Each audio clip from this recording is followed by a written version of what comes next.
Hi, I'm Raquel from Fangirlish. I'm here with Devlin and Kate Rorick, executive producers of Leverage Redemption. Hi, how are you? Hi, Very thank good. you for having nice us. to see you. Really nice to meet you. Now, all the question is for the both of you. So my first question is, Leverage Redemption is a revival of a show that we all love. How was the process to bring Leverage back? Like, tell us your feelings, your experience.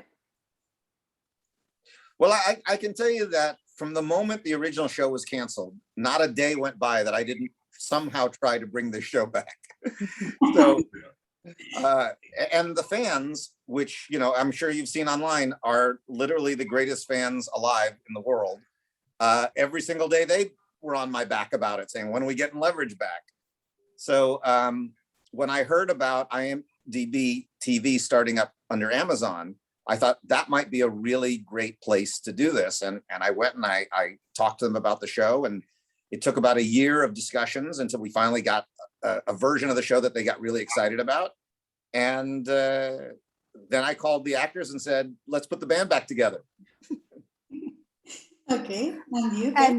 And when Dean pitched the show to me, I hadn't been involved in the original Leverage, but I had been a fan.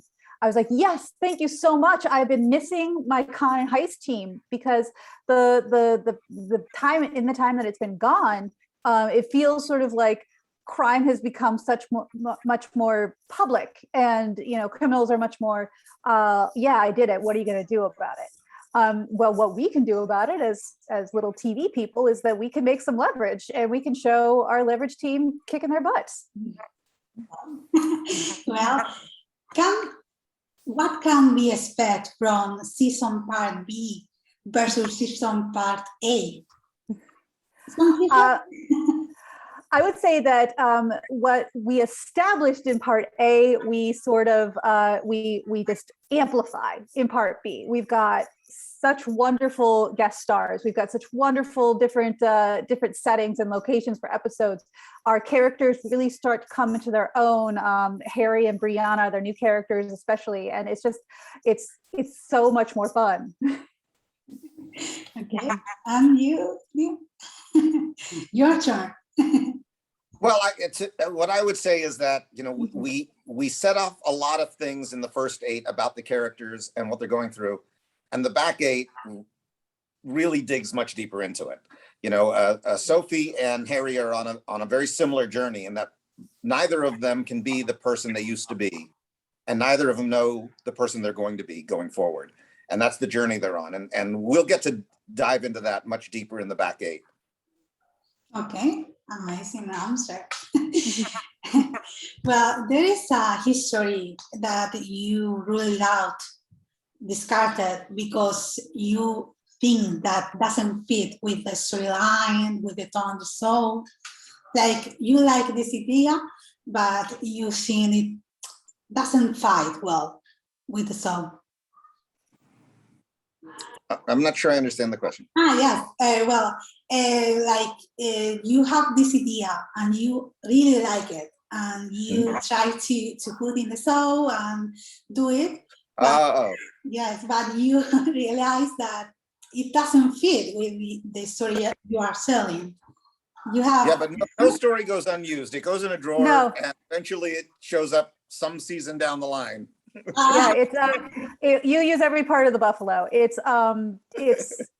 There's no idea that like we won't come back to. It's like it's so good, it just doesn't work here. We're just not going to be able to make it work. Well, you know what? Maybe it gets to work further down the road. And in fact, one of the episodes in the back 8 was originally going to be in the original show, and we still had the treatment from the woman who had written it, and we called her up and said, "Hey, do you want to go write that for us now?" Yes. So it's one of the back 8.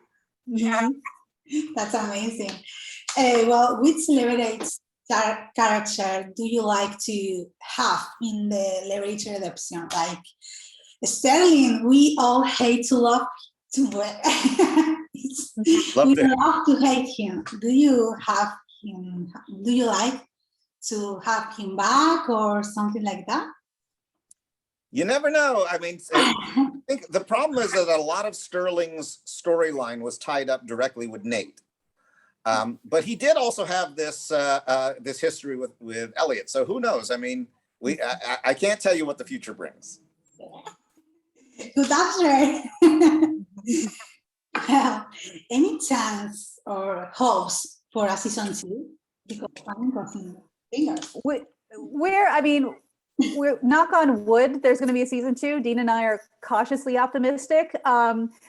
But we have had lots of conversations about what a season 2 might look like. So we are planning for the future, for the hopeful future. The important thing to get everybody to watch the back 8 and show IMDb that this fan base was not a shot in the pan, it was not a flash in the pan, that we're back strong, and hopefully we'll see a season 2. Exactly.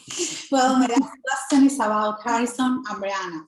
They are 2 amazing hackers, but they have similar abilities.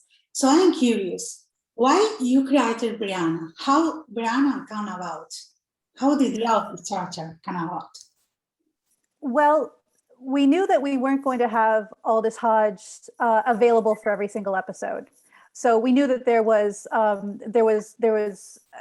gap in our crew's ability that needed to be filled. And we wanted to bring in a much younger perspective, somebody who, as she personally says, you know, her first memories of 9/11, she doesn't have rose-colored memories of what it was like in the past. She thinks that, you know, basically the world has always been a terrible place, and it's up to her generation to fix it. So that kind of makes her very headstrong sometimes, and it's, you know, it's up to Parker and Elliot, of all people, to bring her back. But she's learning a lot from the crew, and I think that having somebody in this position to learn is really great for our team. I agree. I'm so very, and I love Brianna. So thank you so much for your time. You have pleasure talking to you. I'm ready to. Raquel, have you seen the back 8 yet? Yes, I see. Oh, okay.